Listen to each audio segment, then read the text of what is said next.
بھائی رضی اللہ تعالیٰ عنہ کی کتاب ہے، اس میں آپ نے فرمایا کہ اگر سالک اپنے آپ کو برہنہ دیکھتا ہے خواب میں، اس کا مطلب یہ ساری زندگی خواب رہے گا، اور اگر عام بندہ دیکھ رہا ہے تو توبہ کرے، یہ فرق کیوں کرنا ہے؟ خواب تو ایک ہی ہے۔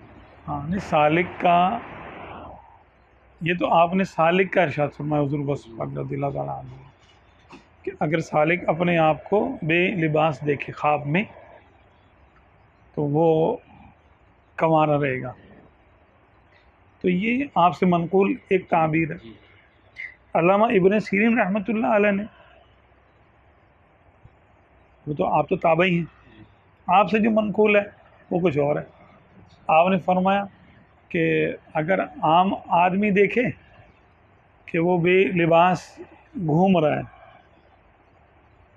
محفل میں جی اور لوگ اس پر تانا زنی کر رہے ہوں، تو فرمایا کہ اس کے عیب ظاہر ہوں گے لوگوں پر اور یہ بے عزت ہوگا.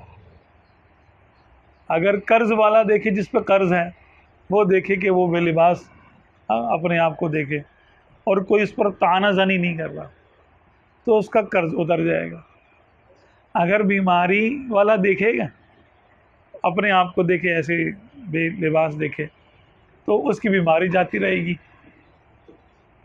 اچھا،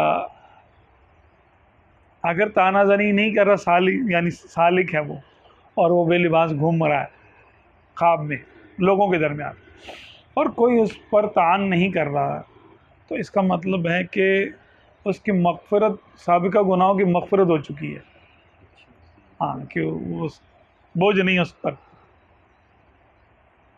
تو اس کی تعبیریں مختلف ہیں علامہ ابن سیرین رحمۃ اللہ علیہ سے. ان میں سے بعض منقول ہے، بعض کی اور سے بھی منقول ہے. اور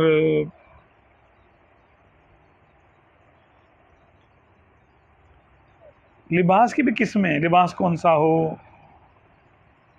محفل میں کہ اپنے آپ کو دیکھنا بے لباس، یا اکیلے میں دیکھنا، تو یہ اس کی الگ الگ تعبیر ہے، کیونکہ علم تعبیر خفیہ علم ہے.